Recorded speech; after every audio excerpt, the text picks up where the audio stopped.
Hola, ¿qué tal? Y bienvenidos a México en Corto. El día de hoy vamos a hablar de un tema bien interesante que es nuestro padre de la patria. ¿Recuerdan quién es? Miguel Hidalgo Costilla, claro que sí. Ok, Yo era malísimo para la historia, entonces no me acuerdo muy bien. Entonces, justamente es Hidalgo, ¿no? Pero ¿quién era Hidalgo? ¿Quién es este hombre que de repente tenemos presente como que es el que convoca en Dolores al grito de independencia?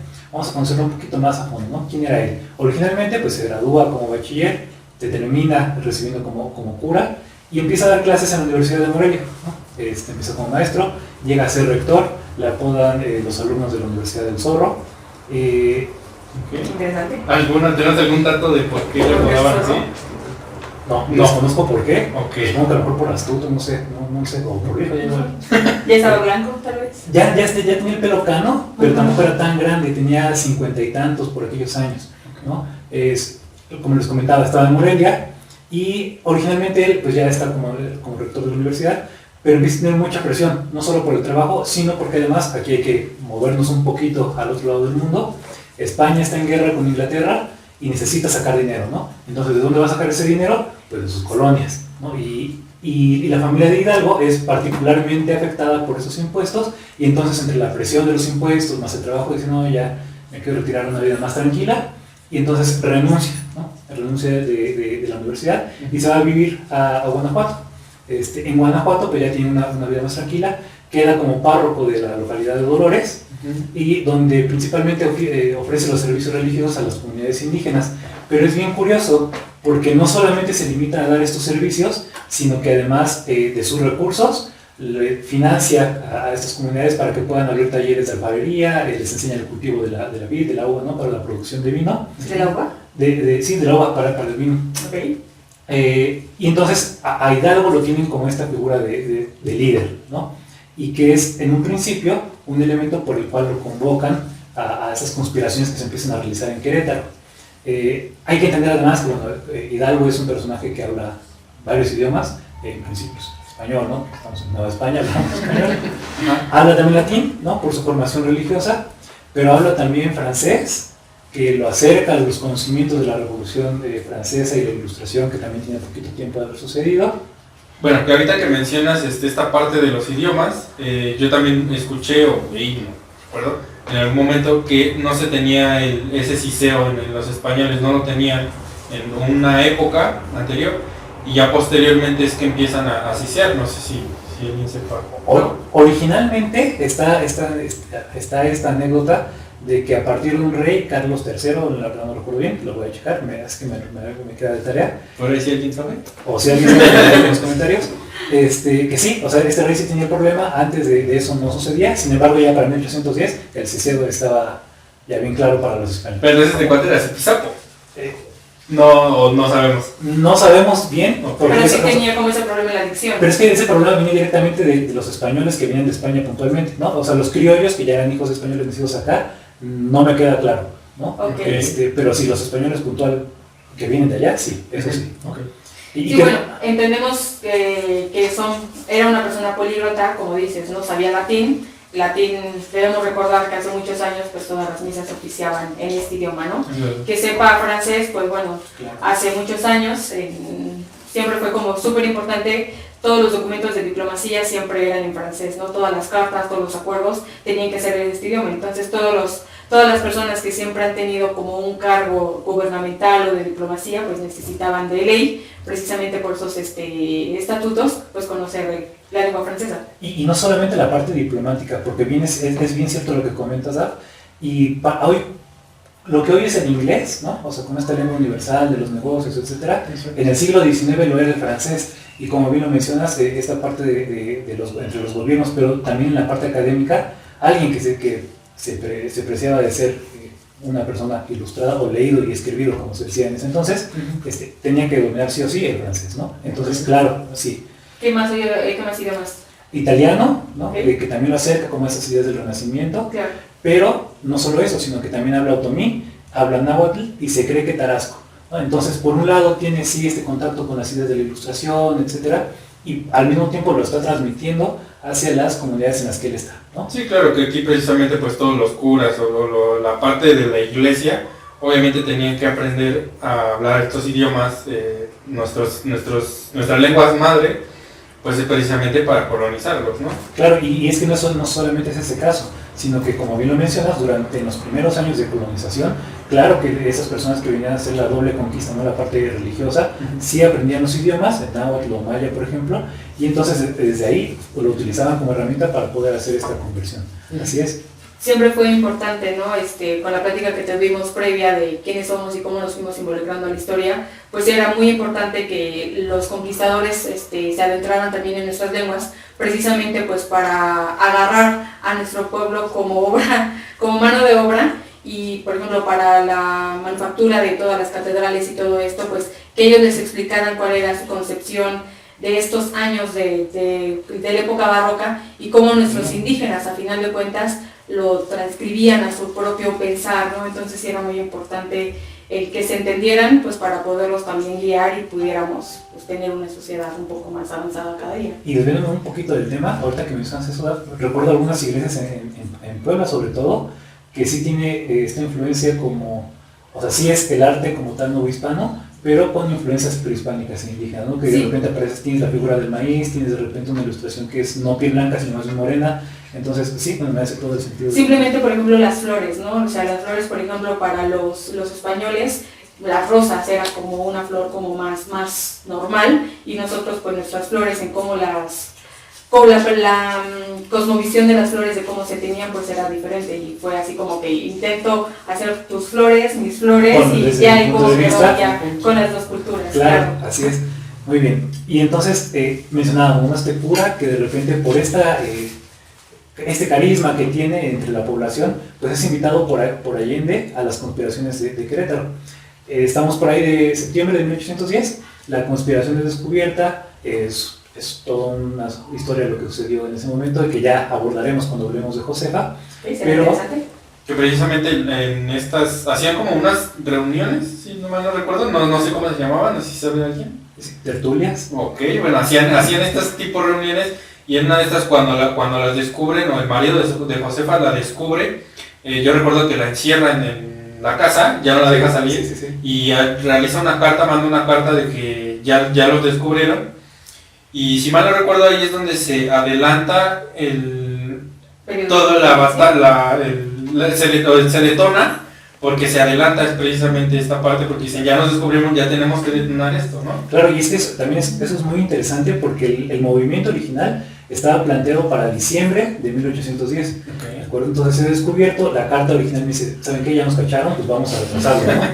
El mensajero de Josefa que lleva esta carta que bien mencionas, llega a lo que hoy es San Miguel Allende, en busca de Allende y Aldama, que son estos dos militares criollos, ¿no? que estaban como originalmente para dirigir nuestra independencia, como lo mismo que sucedió en Sudamérica, ¿no? Desde San Martín, Bolívar, que son criollos militares, okay. ¿no? que al final consumaron su independencia, okay. Claro, y no religiosos al final, ¿no?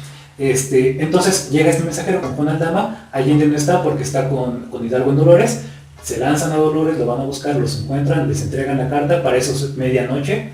Hidalgo se encontraba incluso jugando en casa de un español, que por cierto también hay que mencionar que Hidalgo es una persona a la que le gustaban los juegos de cartas, pide de hecho esa misma noche 200 pesos que ya nunca más va a pagar. Bien mexicano, ¿no? Pobre. Sí, y pues no, se lanza, ¿no? Lo encuentran en su casa y le dice, ¿sabe qué? Pues esto, ¿no? Nos acaban de cachar. Juan Aldama es el que en principio dice, ¿sabes qué? Pues vámonos, ¿no? Hay que desaparecer y ya vemos después cómo lo hacemos. Ignacio Allende estaba un poquito más indeciso entre sí, no sé qué hacer, pero es Hidalgo quien en esas conspiraciones anteriores, que no había tenido un papel tan trascendental, es el único que dice sí, y pues vamos a coger 8 pines, ¿no? O sea, literal así lo menciona, y pues así empieza, ¿no? Okay. Entonces es bien interesante pensar en qué más hablaron esa noche, ¿no? Sí. Porque sabes que pues, ya es algo que te va a la vida, ¿no? Y los invita a tomar café, a cenar café. No, y si durmieron, porque me imagino que ni siquiera... Perdón, no, me equivoqué, café no, chocolate.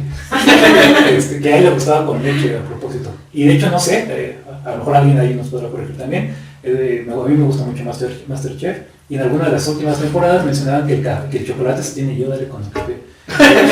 ¿Qué quedó? Sí, yo creo que se debe tomar, o sea, sí se puede tomar con leche con agua, pero que es mejor con agua. Entonces, no sé, Si alguien por ahí nos lo puede Sí, claro, explicar. o sea, todo tiene un origen, ¿no? Los aztecas, como consumían el café, era con agua. En un principio era... ¿Ves? ¿Qué tenemos con el café? ¿Qué tenemos con el café? Yo creo que ponernos unas tacitas. Están en Veracruz, a ver, muévanse a Guanajuato, por favor. Sí, el chocolate pues antes era una bebida igual caliente, pero se solía tomar en agua siempre y con picante, ¿no? Con chile. Entonces Claro. era una bebida totalmente diferente a la que conocemos ahora, o toman algunos, ¿no? Totalmente, de acuerdo. Así que no es de pobres, ¿eh? No digan que es de pobres el chocolate con agua, por favor. No, y que en lo personal, no, yo lo prefiero con agua, no sé. Sí. Eso es muy Bueno, los rico. que son, No, pues, eso tienen problemas de lactosa, pues creo También. que también. Ok, entonces, Pero bueno, también De haciendo otro paréntesis, aquí algo que me dices y algo que yo leí, tengo un dato en el cual dice que hay como una idea, o se podría decir que una investigación en donde se dice que realmente los impuestos y todo esto sí afectaban demasiado a la Nueva España, pero por ahí dicen que, como comentaste, ¿no? Ellos tenían un taller y enseñaban a los pueblos indígenas a cultivar uvas. Y se dice que Hidalgo precisamente tenía vid, tenía campos de vid, donde él hacía vinos y precisamente era donde más les pegaba los impuestos. Y se dice que ese fue uno de los motivos principales por los cuales Hidalgo se levantó en armas. claro, porque digo, al final, técnicamente no podía tener propiedades, ¿no? Por estar inscrito en esta parte de la iglesia. Sin embargo, esas propiedades pues estaban a nombre de sus hermanos, de su familia, y que claro, es lo que les pega, y les pega tanto que incluso su hermano mayor, Mariano, me parece, pues se termina quitando la vida porque pues, no puede pagar ya estos impuestos, y claro que es un detonante para que lo motiva a levantarse en armas, ¿no? Y que a lo mejor entendemos también por qué él sí da este paso hacia adelante, mientras Allende y Aldama lo están dudando. Bueno, Aldama de plano dice, no, pero sí puede ser. Sí, al final de cuentas, pues si ya estás perdiendo todo y dices, ¿qué puedo perder, no? Ya vámonos con todo. Totalmente de acuerdo.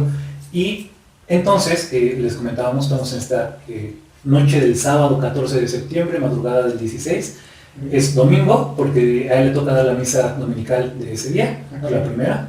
Mañana es domingo, Pues no van a ir a misa, pendejo. Y el grito que da... ¿A las 7? ¿En las 7? ¿A las 7? ¿A las 7? La verdad es O que más desconozco mucho porque no sé. Bueno, el grito como tal, o la primera convocatoria, se da eso de las 5 de la mañana, porque el campanero puntualmente de la parroquia, Juan Galván, me parece, ajá. que le apodaban también el zurdo o el cojo, a lo mejor porque eran ambas, ¿no?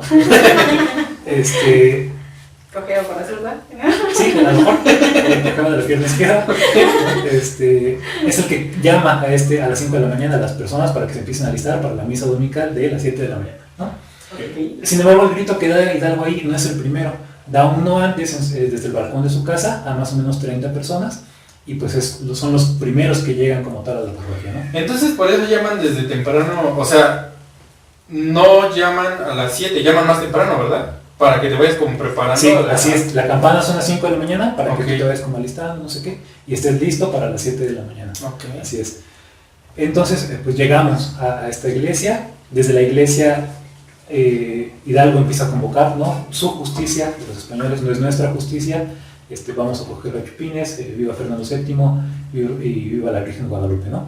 Hay que pensar que Hidalgo no tenía tampoco una idea como de tan independencia, sino más bien de autonomía, ¿no? Es decir, Está bien, sí. ellos están en España, Sí, nosotros nada más estamos que en la no sé. Nueva España. Exactamente. no como tal la independencia que Morelos por otro lado sí va a retomar.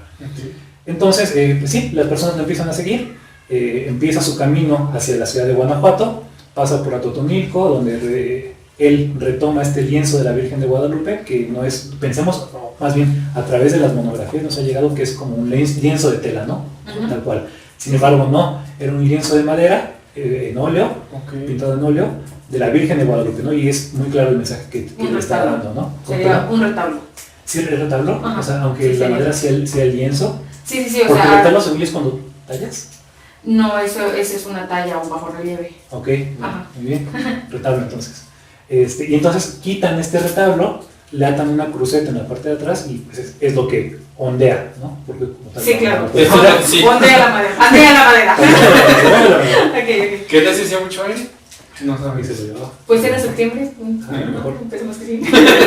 Y que de hecho él no puede cargar como todo el tiempo porque está bien pesado. Ok. Y varios indígenas de la zona son los que se turnan para llevar este estandarte. Ujú. Llegamos a Guanajuato ciudad, pero Hidalgo ya trae 70,000, 50,000 indígenas como tal. Allende trae 3,000 soldados más o menos, que son criollos también, que se adhieren al movimiento de independencia. Y desde ese momento empiezan ya un poco de diferencias entre Hidalgo y Allende. Porque Allende le quiere dar como un toque más formal, más obviamente militar, ¿no? Ok. Pero Hidalgo, entre su incapacidad de poder dirigir a 50,000, 70,000 personas, y en lo personal creo que el momento en el que dice, sí vamos, pues ya para mí es como el líder de este movimiento, ¿no? Independientemente de lo que pueda decir Allende. Entonces, llegamos aquí a Guanajuato. De hecho, el capitán que cuida la ciudad, el nombre no lo tengo presente ahorita, pero los invitamos a que nos sigan en Instagram. Ahí se los vamos a poner en unas pequeñas, vamos a subir imágenes y ahí les vamos a anotar lo que corresponde a la imagen, como tal, ¿no? Así que si no nos siguen en Instagram, síganos. Aparecemos igual como México Corto, no hay problema, ¿no? Se van a perder mucho las otras elecciones. Así que síganos. Sí, como no, este. Sí, de los que no nos acordamos y los vamos a complementar ahí. Como es muy amigo de Hidalgo, Hidalgo le dice, ¿sabes qué? Pues, en nombre de nuestra amistad, entrega la ciudad, ¿no? O sea, para que no pase mayores. Y dice, ¿sabes qué? Pues no, no me lo permite, ¿no? Y se encierra en la Alhóndiga de Granaditas. No sé si han tenido la oportunidad de ir a verla. Sí. Ah, sí, no, Sí, Guanajuato, sí, ¿verdad? estuve ahí varios años. Sí, sí. ¿Nos podrías contar un poquito cómo es? La Alhóndiga es un recuadro que está precisamente bajando una pendiente un poco alta, está casi en la cresta antes de empezar a bajar, que es donde están precisamente las escaleras. Y bueno, se supone que ahí tenían granos almacenados, que era la función de, ¿no? De la Alhóndiga como Ujú, tal. sí, Así sí. es. Entonces, este capitán se encierra con sus hombres. Entonces sí se asocia a la granada, como tal, a la fruta de granada, no. No. No. Es que yo sí la asocio con eso, perdón. No, la Alhóndiga de Granaditas era, como te comento, arquitectónicamente es un recuadro con un patio central, que es Ujú. mucha de la arquitectura mexicana que nos Claro. trajeron los españoles, y ahí almacenaban los granos para que no estuvieran húmedos y los pudieran tener como separados, por así decirlo. Entonces esa era la función, o sea, el tener un almacén de granos en la ciudad de Guanajuato. Así es, como molinote. Y entonces se guardan aquí los soldados. ¿Y cómo atacas un edificio que tiene unos muros de, ¿qué te gusta? 1 metro casi de espesor, pura piedra, bien tapeada, y con los soldados disparándote desde arriba, y tú con tus soldados indígenas que traen machetes, palos, ondas, hacen un primer acercamiento, pero son acabados por los fusiles de los españoles, ¿no? Pierden más o menos 200 soldados Hidalgo en este primer acercamiento, hasta que aquí es donde empezamos a meter entre mitos y realidades de la historia. Comentan que anda un minero diciendo que él sabe cómo poder abrir la Alhóndiga. Entonces Hidalgo se entrevista con él, no hay constancia como tal, esa es la parte real, ¿no? De si se entrevista, qué se dijo, ¿no? Pero el punto es que al final está esta figura del pípila, ¿no? Que algunos historiadores han dicho sí existe, no existe. En lo personal a mí me gustaría pensar que sí existe, que a lo mejor no fue uno, a lo mejor fueron varios, ¿no?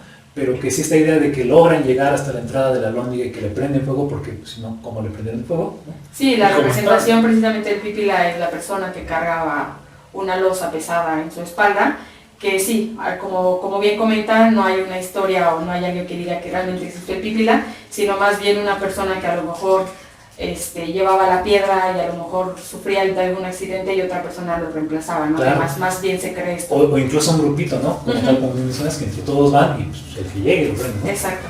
Muy bien. Entonces sí entran y es la debacle para los soldados españoles, ¿no? Todos son muertos. En este momento también Hidalgo pierde el control mucho de sus hombres, porque les permite el saqueo en la ciudad y los Se vuelve la... sí, o sea, saquean la ciudad completa, ¿no? Sí. Y a los españoles los atrapan, los matan. Incluso está la anécdota de que los desnudan buscando colas de diablo, pensando que pues al final eran malas personas, ¿no? Ok. Sí, supongo que sí. Sí, ¿no? Sí, tenía. sí, Sí, los tenía. a lo mejor. Entonces, pues llegamos aquí, ¿no? Y también es algo que ya Allende dice, no, o sea, no voy con esto, ya esas diferencias empiezan a ser cada vez más grandes, más amplias, y pues avanzamos un poquito, ¿no? Hidalgo llega al Monte de las Cruces, ¿no? Ya más cerquita aquí de la Ciudad de México, se enfrenta con la última resistencia de los soldados españoles antes de entrar como tal a la ciudad, la cual gana, no tiene mayor problema, y cuentan incluso que ya desde la Ciudad de México se alcanzaron a ver las fogatas que hicieron los soldados de Hidalgo en las montañas.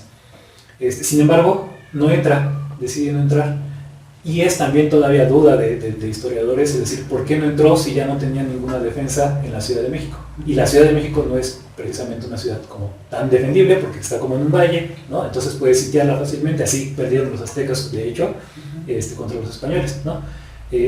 Cuentan que quizás hay dos posibilidades, ¿no? La primera es que tienen miedo que en principio los soldados hagan lo mismo que hicieron en Guanajuato. Y se que vuelven locos y que empiezan a sacar. un batalleo de los españoles en la ciudad y un saqueo de la ciudad. Sí.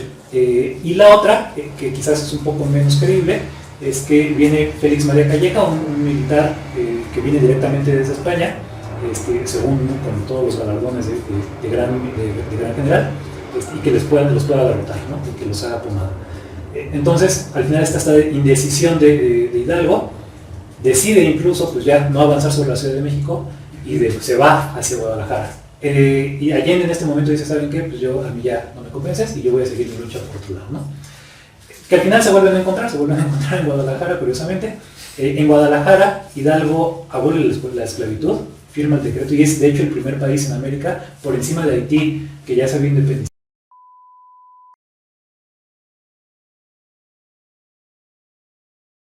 de los Estados Unidos, pero pues ya ven que a ellos sí les gusta los esclavos. Entonces, pues no.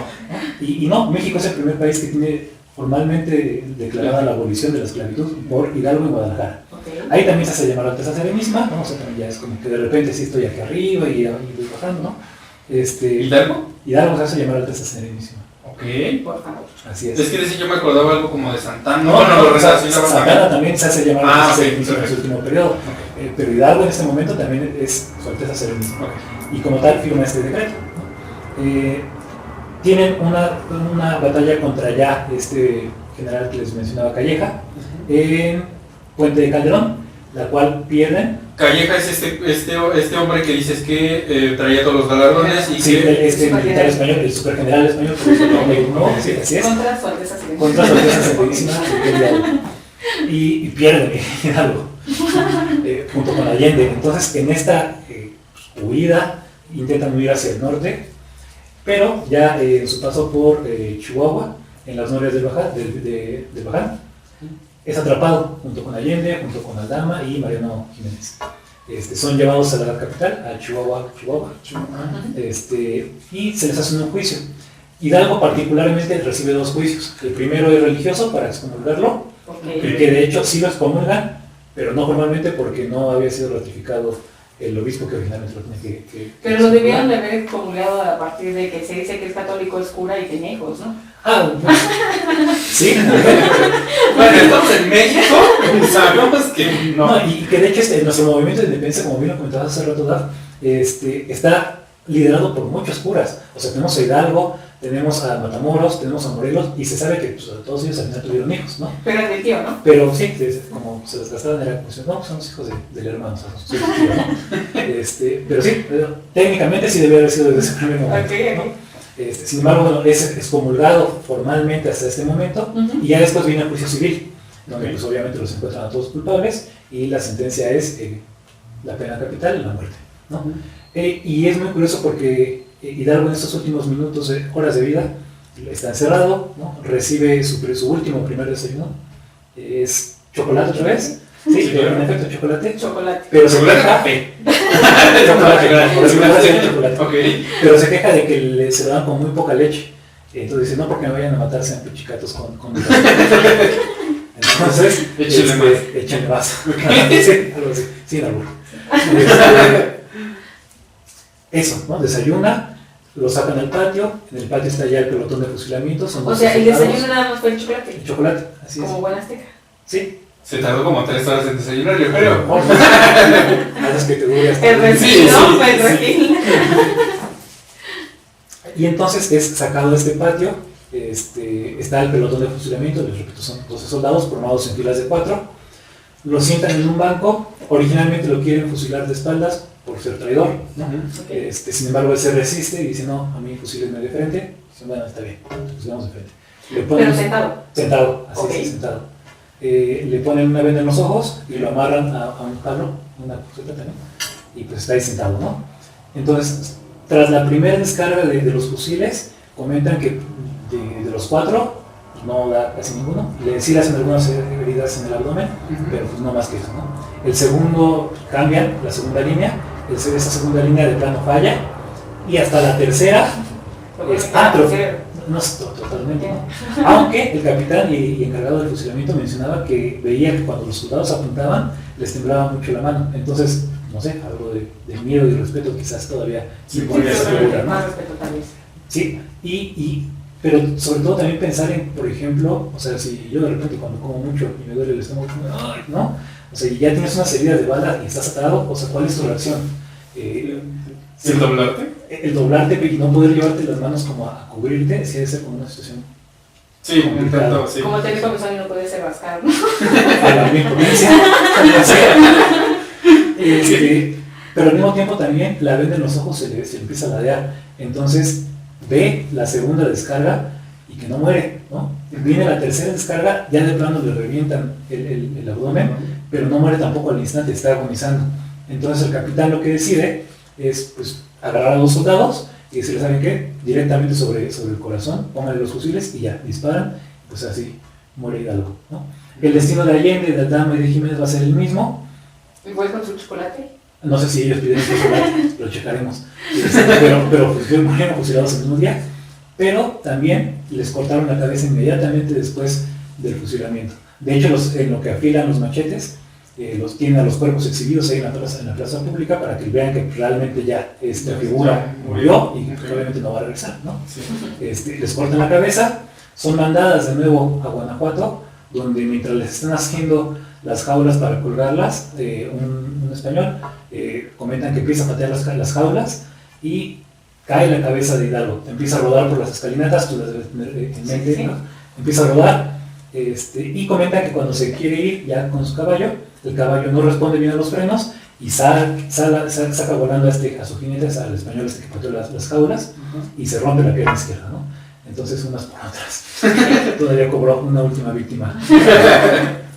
Y entonces esas cabezas ya son colgadas cada una en una de las esquinas de la Alhóndiga, y las dejan por 10 años, hasta 1821, que termina nuestra independencia, quedan colgadas ahí y se descargan.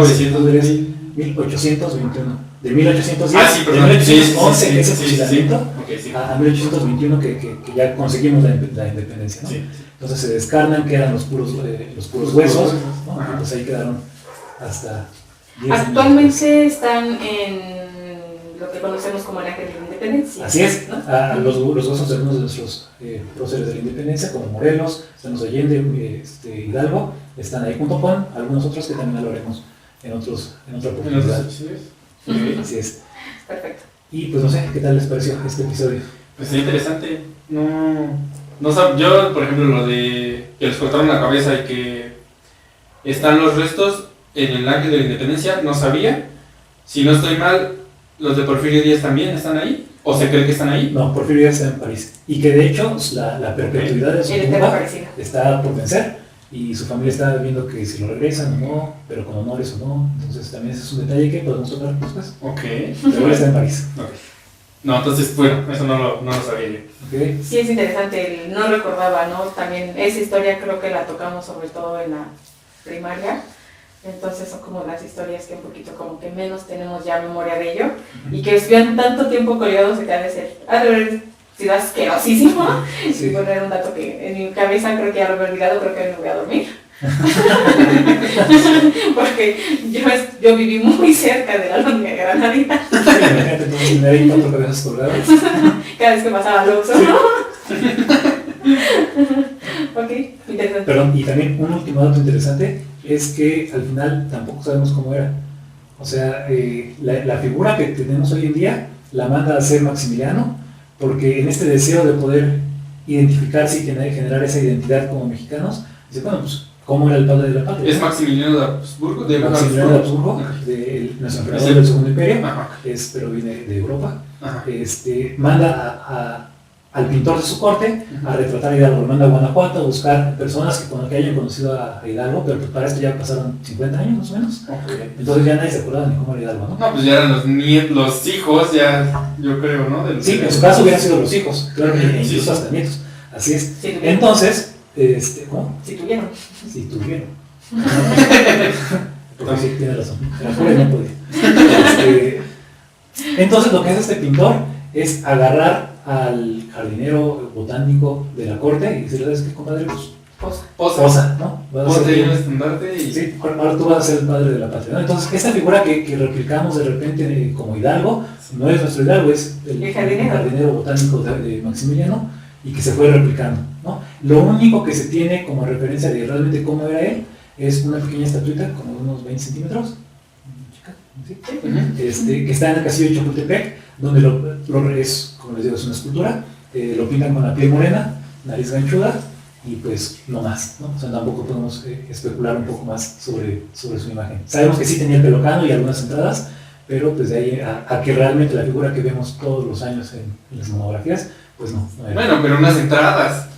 No, unas entradas. Bueno, sí, ya reflejas toda la luz. Pero sí, unas entradas, pensemos. Y Ok. pues bueno, esa es la historia de nuestro padre de la patria. Ok. Pues muchísimas gracias. Gracias a ustedes que nos están viendo. Nos vemos en la próxima. Nos vamos a despedir, como ya es costumbre, con nuestro brindis. Y recordemos que todos hacemos historia. Toda esa historia. Obviamente esto es tequila, porque pues estamos en México. Salud. Salud.